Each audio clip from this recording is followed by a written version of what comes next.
오늘의 사연 시작합니다. 안녕하세요. 저는 한 아이의 엄마이자 돌싱인 40대 초반 여자입니다. 한 번도 제 이야기를 어디에도 말한 적 없고 너무 답답하여 이렇게 이야기를 풀어놓게 되네요. 직장에 잠시 몇 개월 일하러 온 1살 적은 남자가 있었는데 성실하고 무지 착했어요. 그 남자는 저한테 좋다고 고백하면서 1년이라는 시간을 한결같은 모습으로 있었고 결혼 생각이 없던 저는 시간을 끌고 있었는데 먼저 결혼식장 예약 후 결혼을 하자고 하더군요. 무언가에 이끌리듯 저는 식을 올리고 부부가 되었습니다. 그런데 정말로 한 번도 싸운 적 없던 저희는 아이가 태어난 이후로 사이가 좋아지지 않게 됩니다. 소통은 커녕 심지어 아이의 육아에 대해서도 관심 없었습니다. 남편한테 아이의 분유 한번 먹여달라고 부탁했더니 대꾸 없이 방으로 들어가 버립니다.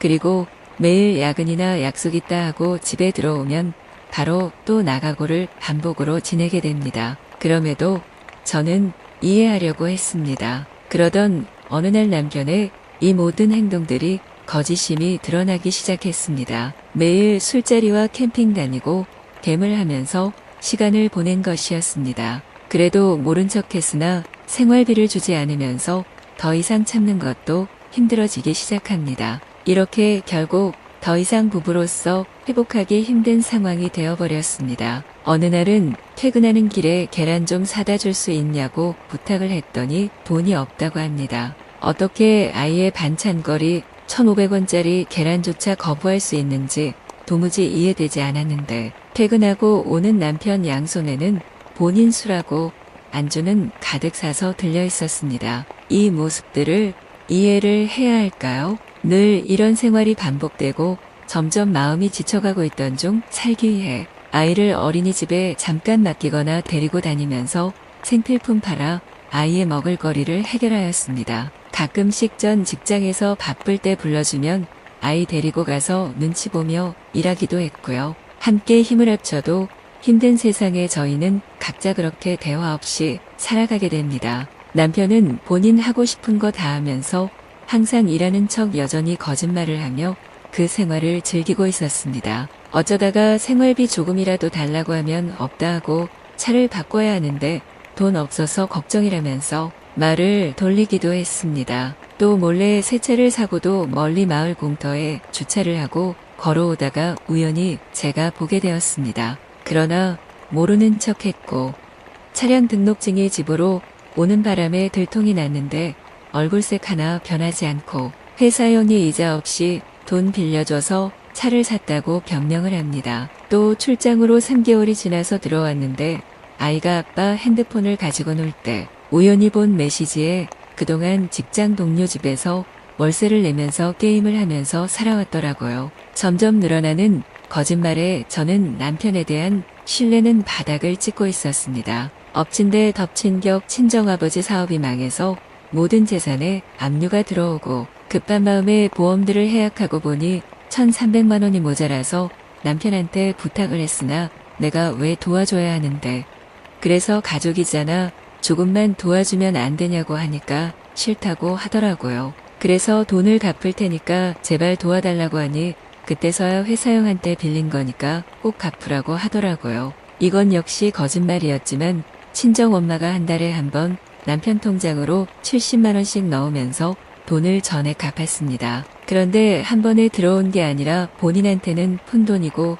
이자도 받지 못했으니 손해를 본 거라 이야기합니다. 또 그렇게 시간이 흐른 후 저는 하혈을 하여 산부인과를 가니 조직 검사를 해봐야겠다고 합니다. 돈이 없어서 검사 비용 20만 원 정도 달라고 했다니 없다면서 전화를 끊어버리네요. 저의 사정을 알게 된 친구의 도움으로 검사를 받았고 다행히 자궁유 사암 초기라서 약물로 3년 치료했고 완치 판정을 받았습니다. 남편은 그 후로 단 한 번도 저의 상태가 어찌 된 건지 묻지 않았어요. 저는 몸이 아프면서 이렇게 사는 게 맞는 건지 자꾸 의문이 들기 시작했습니다. 그럼에도 저는 남편에게 제안 한 가지를 합니다. 일기장을 준비하면서 유치하겠지만 불만이 있거나 하고 싶은 말이 있으면 한 글자라도 좋으니 적어달라고요. 그러나 몇 개월이 지나도 단 한 글자도 볼 수 없었습니다. 저는 아이한테만큼은 가정을 지켜주고 싶었는데 아무 소용이 없었습니다. 참다 못해 이렇게 사는 게 본인은 행복하냐고 물어봤더니 반대로 되묻더라고요. 저는 행복하지 않다고 말했죠.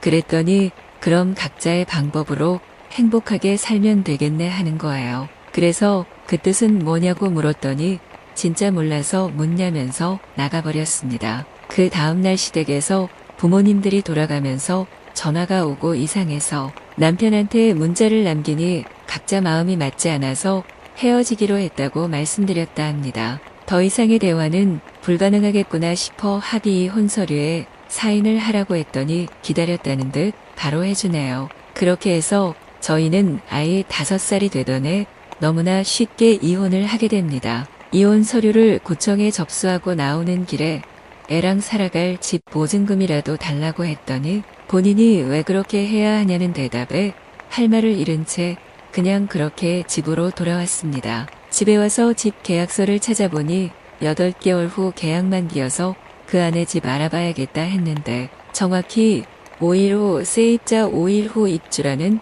남편의 문자가 옵니다. 너무나 황당하고 힘든 상황이지만 갑작스러운 일에 할 수 있는 게 없었습니다. 따지고 싶지만 더 이상의 연락은 되지 않고 세입자 들어오는 날은 다가오고 안절부절 못하고 있을 때 이 사실을 알게 된 친구가 보증금 300만 원짜리 원룸을 구해주었고 한겨울에 쫓겨가듯 친구가 구해준 집으로 들어오게 됩니다. 하루하루가 지옥 같고 괴로웠지만 아이에게만큼은 슬픔을 보여주기 싫어서 이 악물고 버텼습니다. 혹시나 아이의 눈에 자기 때문에 힘들어하는 것 같아 보일까 봐서 늘 웃으려고도 했습니다. 역시나 애 아빠는 양육비는 주지 않았고 아이한테 관심도 없었습니다. 주변 사람들에게는 착한 사람 코스프레를 한 건지 아이를 보고 싶은데 제가 보여주지 않아서 너무 힘들다고 하고 양육비도 꼬박꼬박 주는데 자꾸 돈을 달라고 한다고 이상한 사람으로 둔갑을 시키더라고요.